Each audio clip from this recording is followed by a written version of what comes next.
भारत की ओर से Grammy award में न्यू एज की कैटेगरी में विजेता घोषित हो चुके रिकी केज इस वक्त हमारे साथ हैं। आपका बहुत बहुत स्वागत है और ढेर सारी शुभकामनाएं। जब सबसे पहली बार ये पता चलता हमें कोई ऐसी सराहना मिली है जो इंटरनेशनल लेवल पे है, तो क्या रिएक्शन था आपका? वो रिएक्शन हमारे कैमरे में दिखाइए आप। क्या रिएक्शन बताऊं, बहुत ही एक्साइटेड था रहा। I mean, ये सब तो सपनों में भी नहीं होता है और मुझे हकीकत में मिला, तो मैं बहुत ही एक्साइटेड रहा। संगीत के लिए सबसे बड़ा सम्मान ये माना जाता है। किस तरीके से भारत में इसको देखा जा रहा है, किस तरीके से आपको लोग बधाइयाँ दे रहे हैं? नहीं, मुझे बहुत सारा प्यार मिला है पूरे दुनिया में, जैसे अमेरिका में, यूरोप में, ऑस्ट्रेलिया में, साउथ अफ्रीका में बहुत सारा प्यार और बहुत सारे अवार्ड्स। तो हमेशा ये फीलिंग रहती है कि अपने देश में मुझे रिकग्निशन चाहिए और अपने देश के लोगों को मेरा म्यूज़िक सुनना है एंड स्टफ लाइक दैट। तो ये अभी मुझे ये महसूस हो रहा है और मुझे बहुत खुशी हो रही है। देखिए, बहुत ही कम उम्र में आपने देश दुनिया में खूब घूमा है, अवार्ड इतना बड़ा लोग आप सुन रहे हैं बहुत बड़ी तादाद में, और आपने जो टीम बताई है कि बहुत बड़ी टीम थी, लगभग 120 लोगों की टीम थी जो इस म्यूज़िक पे काम कर रही थी। कैसे देखते हैं इस पूरे उसको, क्योंकि जो म्यूज़िक का बाज़ार है हमारे भारत में एल्बम में बिल्कुल नहीं है, जबकि फिल्मों में है। तो मतलब इतना बड़ा एक संगीत जो जानता है, जिसको सराहना मिलती है, वो हम नहीं सुन पाएंगे उसको फिल्मों में।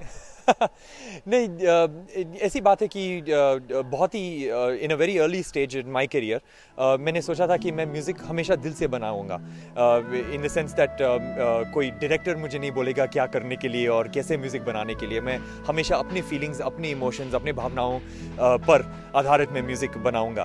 तो ये मेरी हमेशा फीलिंग रही है, क्योंकि म्यूज़िक एक आर्ट है, म्यूज़िक एक कमर्शियल कमोडिटी नहीं है, नहीं तो म्यूज़िक एक फैक्ट्री नहीं है। तो मैं हमेशा म्यूज़िक आर्ट की तरह बनाता हूँ। तो मुझे ग्रैमी अवार्ड इस वजह से मिली है क्योंकि मैं म्यूज़िक आर्ट की तरह बनाता हूँ और आर्ट जैसे मानता हूँ। तो अगर मैं अभी कमर्शियल सिनेमा करूँगा, नहीं तो आइटम सॉन्ग्स करूँगा, तो वो एकदम खिलाफ जाएगी जिसके लिए मुझे इतना सम्मान मिला है। आप चौथे व्यक्ति हैं जो भारत से सम्मानित किए गए हैं इस सबसे बड़े म्यूज़िक के सम्मान के लिए। तो इन जो बड़े बड़े लोग हैं जिनसे बात हुई, इनका फ़ोन आया, इनसे बात हुई, जैसे जसराज साहब हैं या जो अनुष्का से बात हुई होगी, अनुष्का शंकर से बात हुई कि कुछ इस तरह के शुभा मुद्गल या इन लोगों से बातचीत हुई? ज़्यादातर नहीं हुई, लेकिन AR रहमान जी ने मुझे एक कंग्रेचुलेटरी मैसेज भेजा था और मैं उनका बहुत आभारी हूँ। और विशाल ददलानी ने भेजा था, शंकर महादेवन ने भेजा था, एहसान नूरानी ने भेजा था। तो बहुत से लोगों ने मुझे, जैसे विराट कोहली ने भेजा था और उन्होंने बताया कि वो मेरे बहुत बड़े फ़ैन हैं। तो वैसे बहुत प्यार मुझे मिला है ग्रैमी के बाद और मैं उसका बहुत ही मैं शुक्रिया कहता हूँ इन सब महान व्यक्तियों से, क्योंकि ये सब हमारे सुपरस्टार्स हैं इंडिया में और बहुत मुझे अच्छा लग रहा है। इसके बाद अब क्या, कौन कौन सी फिल्में कहाँ कहाँ सुनाई देंगे? हमने, जैसा कि मैंने आपका विकिपीडिया पढ़ा था, मैंने उसमें देखा था आप कन्नड़ा फिल्मों में, साउथ में कुछ काम कर रहे हैं। हाँ, अभी नहीं कर रहा हूँ, लेकिन मैंने किया था। क्योंकि क्या होता है म्यूज़िक में इंडिया में कि अगर आप किसी को बोलो कि आप कंपोज़र है, नहीं तो म्यूज़िक डायरेक्टर है, पहली क्वेश्चन कोई पूछता है कि आपने कौन सी फिल्म में कंपोज़ किया है। तो 2008 में मैंने सोचा कि मैं ये आंसर दे नहीं पा रहा हूँ, तो मैंने सोचा कि मैं थोड़ी बहुत फिल्म्स करता हूँ।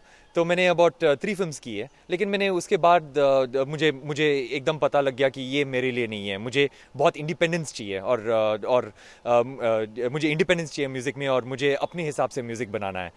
अगर बॉलीवुड से कोई अप्रोच, मतलब एक तो आया है, मैं ये सवाल आपसे पूछ रहा हूँ, किसी ने बोला कि हमारी फिल्म का म्यूज़िक बनाइए, और अगर आपका मन हो किसी के लिए काम करने का, तो किस तरीके से आपकी आज़ादी चाहिए, किस तरह का म्यूज़िक आप बनाना चाहेंगे, किस तरह की फिल्म, किस तरह की कहानी, क्योंकि अब आप अपनी सोच पर काम करना चाह रहे हैं? नहीं, डेफिनेटली बॉलीवुड से बहुत लोगों ने मुझे कांटेक्ट किया है फिल्म करने के लिए, नहीं तो मेरे एल्बम के सॉन्ग्स को अपनी फिल्म में डालने के लिए बहुत लोगों ने कांटेक्ट किया है।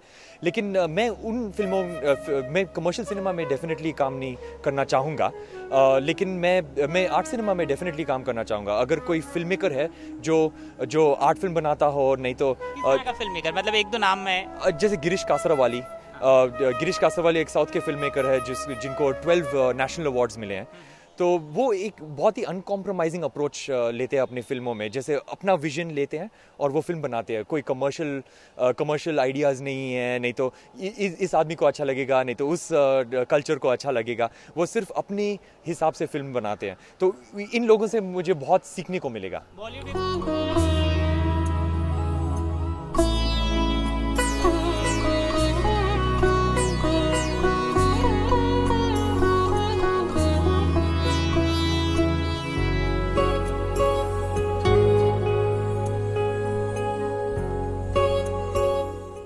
हमसे बात करने के लिए बहुत शुक्रिया, लेकिन जाते जाते आपका समय है, आपकी अपनी बात कहने का। बहुत सारे तमाम हैं जो आप लोग हैं जो आपके अब फैंस बन रहे हैं भारत में, खासतौर से उन लोगों को आप क्या कहेंगे? मैं बोलूँगा कि पहली बार तो मेरी म्यूज़िक को सुनने के लिए कोशिश कीजिए क्योंकि मुझे बहुत खुशी होगी अगर आप मेरी म्यूज़िक सुनेंगे। और दूसरी चीज़ है दैट अपने म्यूज़िक को वैलिडेशन देने के लिए आपको फिल्म करने की ज़रूरत है ही नहीं, क्योंकि आप खुद ही म्यूज़िक बना सकते हो और दुनिया को दिखा सकते हो। लता जी के साथ आपको काम करने का मतलब आपको अप्रोच करना चाहिए। नहीं, मैं तो 100% काम करना चाहूँगा। अगर कोई भी मुझसे I mean if anybody wants to work with me, मैं तो बहुत खुशी से उनके साथ काम करूँगा जैसे म्यूजिशियंस। तो क्योंकि I mean that collaborations are always welcome. शुक्रिया और ढेर सारी शुभकामनाएं। कैमरामैन गौरव के साथ संजय मिश्रा, न्यूज़ एक्सप्रेस, मुंबई।